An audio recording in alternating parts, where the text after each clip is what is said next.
ಈಶಾನ್ಯ ರಾಜ್ಯಗಳ ಸರ್ವಾಂಗೀಣ ಅಭಿವೃದ್ಧಿಗೆ ಕೇಂದ್ರ ಸರ್ಕಾರ ಕಟಿಬದ್ಧವಾಗಿ ಕಾರ್ಯನಿರ್ವಹಿಸುತ್ತಿದೆ ಎಂದು ಉಪರಾಷ್ಟ್ರಪತಿ ಸಿಪಿ ರಾಧಾಕೃಷ್ಣನ್ ಹೇಳಿದ್ದಾರೆ. ತ್ರಿಪುರಾ ವಿಶ್ವವಿದ್ಯಾಲಯದ ಘಟಿಕೋತ್ಸವದಲ್ಲಿ ಅವರು ಪಾಲ್ಗೊಂಡಿದ್ದರು. ತ್ರಿಪುರಾ ಮುಖ್ಯಮಂತ್ರಿ ಮಾಣಿಕ್ ಶಾ ಸೇರಿದಂತೆ ಹಲವು ಗಣ್ಯರು ಉಪಸ್ಥಿತರಿದ್ದರು.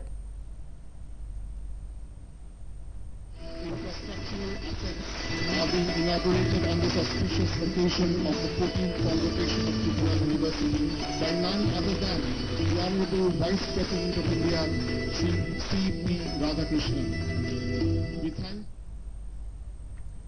ಈ ವೇಳೆ ಉಪರಾಷ್ಟ್ರಪತಿ ವಿವಿಧತೆಯಲ್ಲಿ ಏಕತೆ ಭಾರತದ ವಿಶೇಷತೆಯಾಗಿದ್ದು ಏಕ ಭಾರತ ಶ್ರೇಷ್ಠ ಭಾರತ ಪರಿಕಲ್ಪನೆಯನ್ನು ಜಾರಿಗೊಳಿಸಲಾಗುತ್ತಿದೆ. ಶಿಕ್ಷಣ ಕ್ಷೇತ್ರದಲ್ಲೂ ಈ ಅಭಿಯಾನದಿಂದಾಗಿ ಸಾಕಷ್ಟು ಪ್ರಗತಿಯಾಗಿದ್ದು ವಿದ್ಯಾರ್ಥಿಗಳು ದೇಶದ ಯಾವುದೇ ಭಾಗದಲ್ಲಿರುವ ವಿಶ್ವವಿದ್ಯಾಲಯಗಳಲ್ಲಿ ಅಧ್ಯಯನ ನಡೆಸಲು ಅವಕಾಶ ಕಲ್ಪಿಸಲಾಗಿದೆ. ತ್ರಿಪುರಾದ ಮುಖ್ಯಮಂತ್ರಿ ಮಾಣಿಕ್ ಶಾ ರಾಜ್ಯದ ಆಡಳಿತದ ಚುಕ್ಕಾಣಿ ಹಿಡಿದ ಬಳಿಕ ಅಭಿವೃದ್ಧಿಗೆ ಹೆಚ್ಚಿನ ಒತ್ತು ನೀಡಿದ್ದಾರೆ. ಪ್ರವಾಸೋದ್ಯಮ, ಶಿಕ್ಷಣ ಮತ್ತಿತರ ಕ್ಷೇತ್ರಗಳಲ್ಲಿ ತ್ರಿಪುರಾ ಗಣನೀಯ ಪ್ರಗತಿ ಸಾಧಿಸುತ್ತಿದೆ. ರಾಜ್ಯಗಳ ಆರ್ಥಿಕಾಭಿವೃದ್ಧಿಯಿಂದ ದೇಶದ ಅಭಿವೃದ್ಧಿ ಸುಗಮವಾಗುತ್ತದೆ ಎಂದು ಉಪರಾಷ್ಟ್ರಪತಿ ಹೇಳಿದರು.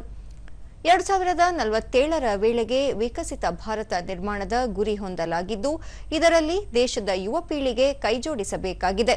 ಯುವ ಸಮೂಹದ ಶಕ್ತಿಯನ್ನು ಸದುಪಯೋಗಪಡಿಸಿಕೊಂಡು ದೇಶವನ್ನು ಕಟ್ಟಲು ಪ್ರಯತ್ನಿಸಬೇಕಿದೆ.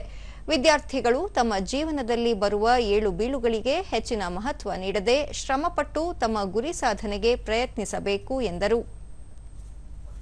Education should be stopped. It should continue with the research, and the researches should end with innovations. The steady growth in high-quality research publications, the increasing number of funded projects, the culture of intellectual property creation has to be appreciated.